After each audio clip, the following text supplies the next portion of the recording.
안녕하세요. 가끔씩 사연 듣고 있는 30대 중반 결혼 5년차 워킹맘입니다.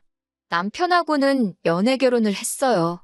2년이라는 긴 연애 끝에 결혼했고, 결혼한 지도 어느덧 5년이 넘었습니다.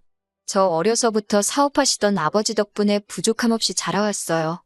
연애할 때도 경제적인 어려움 하나도 없었습니다. 남편은 저와 반대로 어렸을 때는 엄청 가난하게 보냈다고 합니다. 과거에 회사 다니시던 시아버지가 IMF 맞고 회사가 부도가 나서 실직을 하게 되셨고, 그 뒤로 다시 취직을 하지 못하시게 되면서 가족들이 길바닥에 나앉게 된 상황에 음식 솜씨 좋으신 시어머니가 반찬 가게에 취직을 하셔서 일을 하시며 생활비를 버셨다고 들었어요.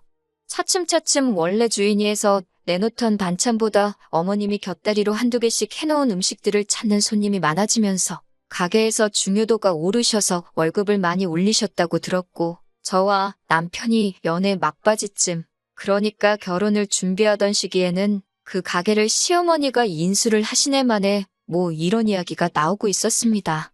덕분에 결혼할 때 시댁에서는 돈이 조금 필요한 상황이라 지원을 많이 받지는 못했어요. 시아버지가 심지어 퇴직금 받은 것에 더불어 같이 사업하자는 전 직장 동료에게 속아 넘어가 빚보증까지 서게 되었고, 그 빚을 갚고 있느라 남편도 당시에는 모아놓은 돈이 많은 편은 아니었었습니다. 그나마 다행인 건 당시 저희 부모님이 여유가 있는 편이었고 저도 모아놓은 돈이 조금 있었다는 거예요. 사랑하는 사이인데 누가 돈을 더 해오는 게 뭐가 중요한가 싶었어요. 그때는 어차피 제가 결혼 후에 아이를 낳으면 남편 혼자서 벌어오는 수입으로 생활을 하게 될 텐데 한 집안의 가장이 되면서 평생을 일하는데 희생을 해야 했으니 당장 결혼 비용으로 누가 더 많이 쓰고 말고를 따지는 게 중요하다는 생각도 안 들었고요. 그렇다고 제가 모아놓은 돈이 억소리나게 많은 것도 아니고 친정 부모님이 아파트를 해결해 주셨지만 그것도 무슨 노른자 위 땅에 있는 몇십억짜리 집 해주신 것도 아니고 경기권 신도시 근처에 있는 지은지 조금 된 아파트 정도를 해주셨으니까요. 평생을 바쳐 일하게 될 남편 노동값에 비하면 크게 차이가 날 거라고는 생각하지 않았어요. 아직도 제가 일을 하고 있을 거라곤 그때 당시에는 생각하지 못했으니까요. 아이러니하게도 과거에 힘들었던 시댁은 반찬 가게를 실제로 인수하게 되면서 저희가 결혼 후에는 주변의 입소문까지 타게 되면서 장사가 엄청 잘 되게 돼요. 3년 만에 빚도 다 청산하시고 지금도 성황리에 장사 중인 상황입니다. 반대로 중국을 오며 가며 사업을 하시던 아버지 회사는 불경기 속에서 차츰 실적이 안 나오기 시작하더니 코로나 터지면서 완전히 망해버렸고요.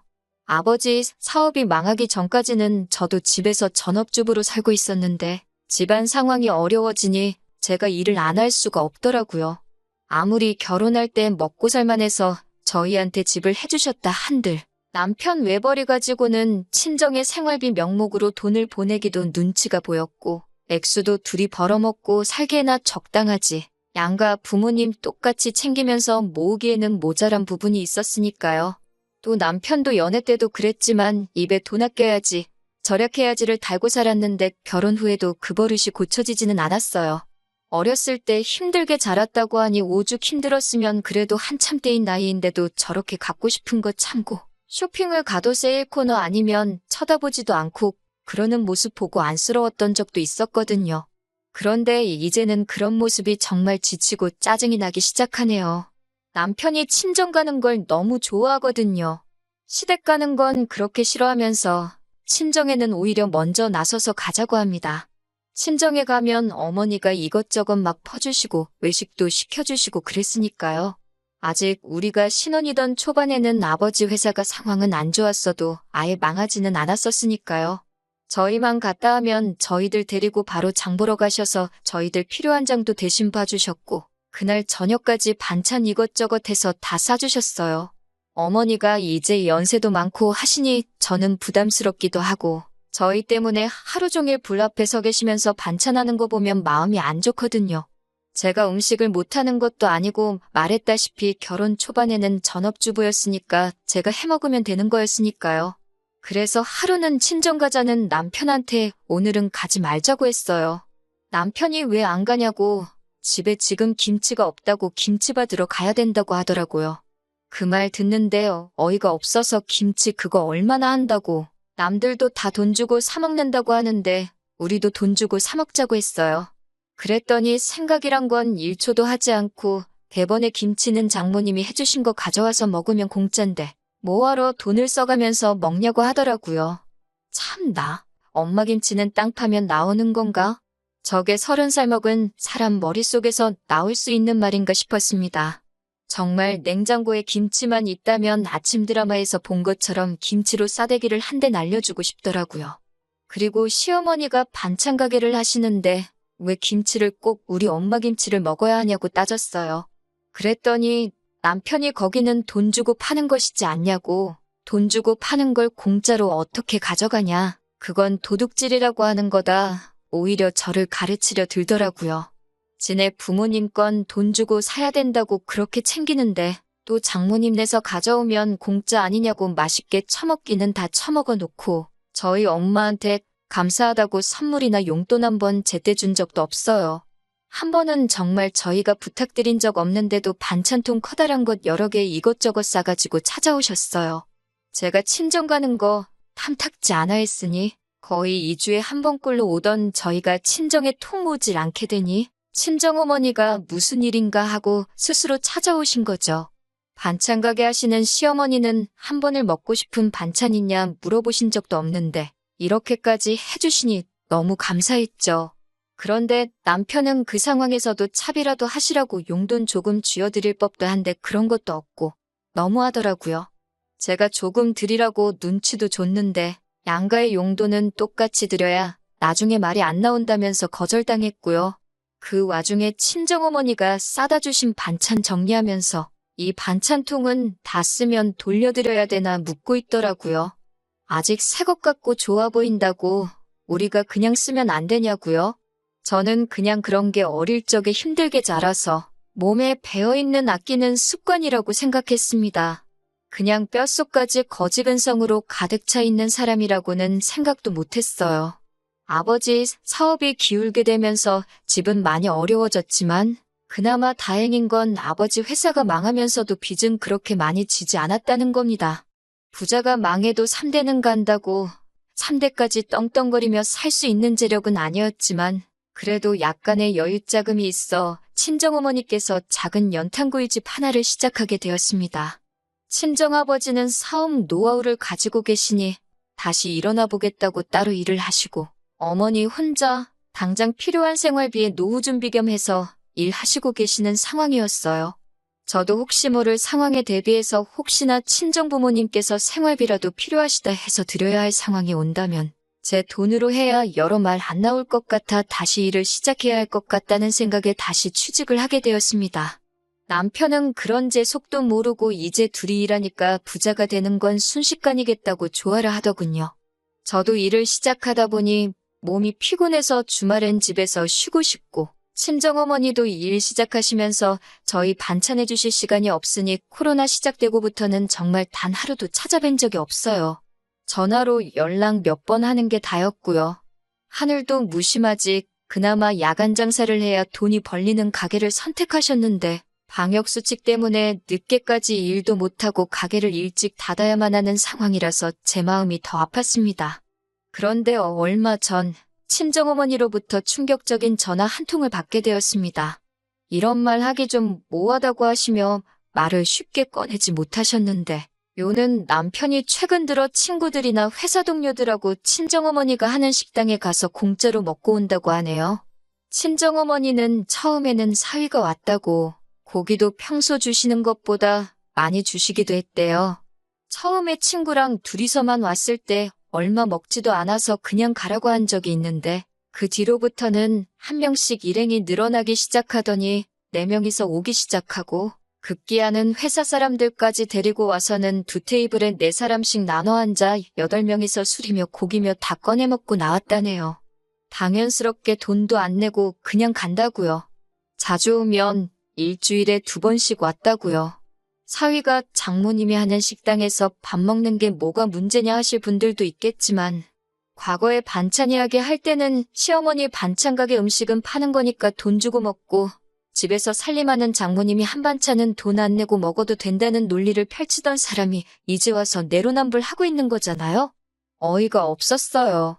요 근래 8명이서 왔을 때는 자신있게 장모님, 계산할게요. 라고 크게 외치길래 이제부터는 돈 내고 먹으려나 해서 친정어머니도 내심 기뻤답니다.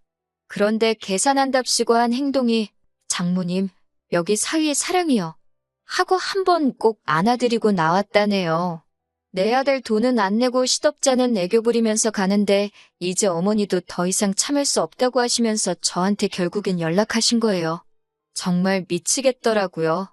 오죽했으면 베푸는 것 좋아하는 엄마가 나한테 전화로 이런 이야기까지 할까 싶었어요. 그래서 그날 저녁에 남편한테 그동안 나한테 말 안 하고 엄마 가게 가서 무전 취식을 했냐며 따졌는데 사위가 장모님 가게에 가는 게 어떻게 무전 취식이 되냐고 하더라고요. 가족끼리 고기 좀 그거 먹을 수도 있는 거 아니냐면서요. 그래서 제가 그러면 앞으로 나도 시어머니 반찬 가게 가서 아주 냉장고가 차고 넘치게 다 집어오겠다고 울음장을 놓았어요.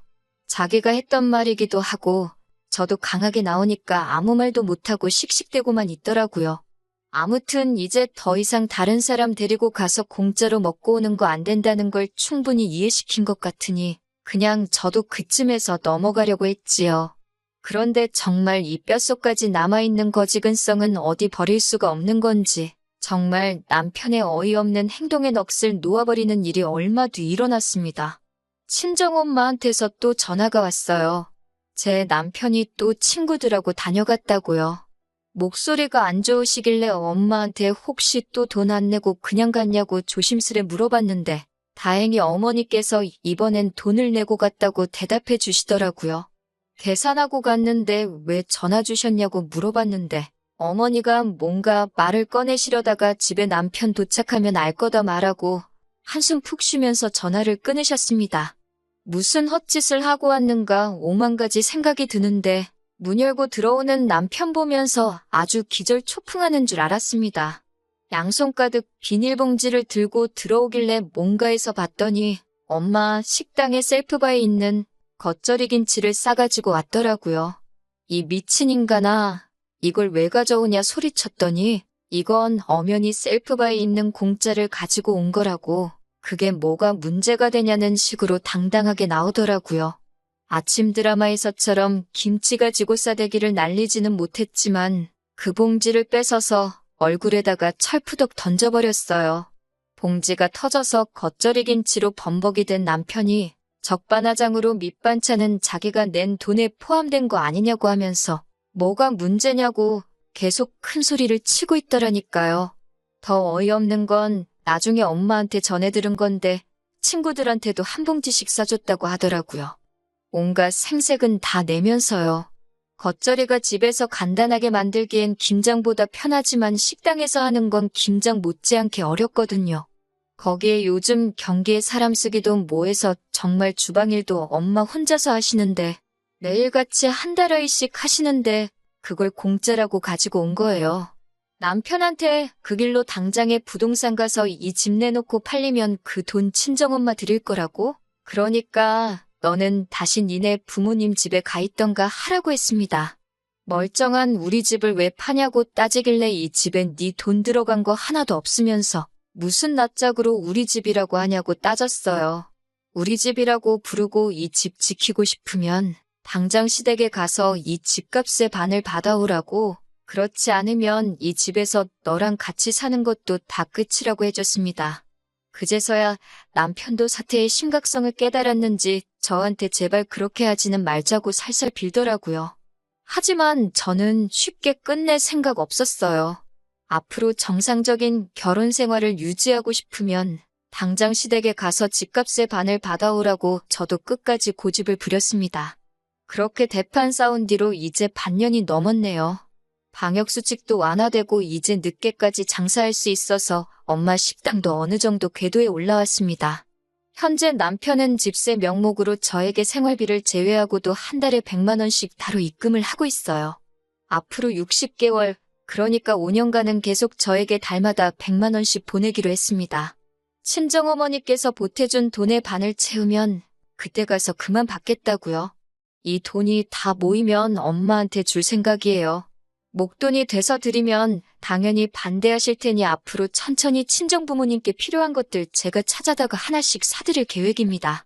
아직 뼛속까지 물들은 남편의 거지근성이 100%다 바뀌지는 않을 것 같아요. 처음에는 저도 시어머니 반찬 가게를 털어올까도 생각해봤는데 똑같은 사람 되는 것 같아 그건 싫고 남편을 사랑구실은 할 정도로 한번 바꿔보려고 합니다. 앞으로는 이런 어이없는 일로 싸우는 일 없이 화목한 가정이 되기를 기대하면서 오늘 저의 이야기는 여기서 이만 마치도록 하겠습니다.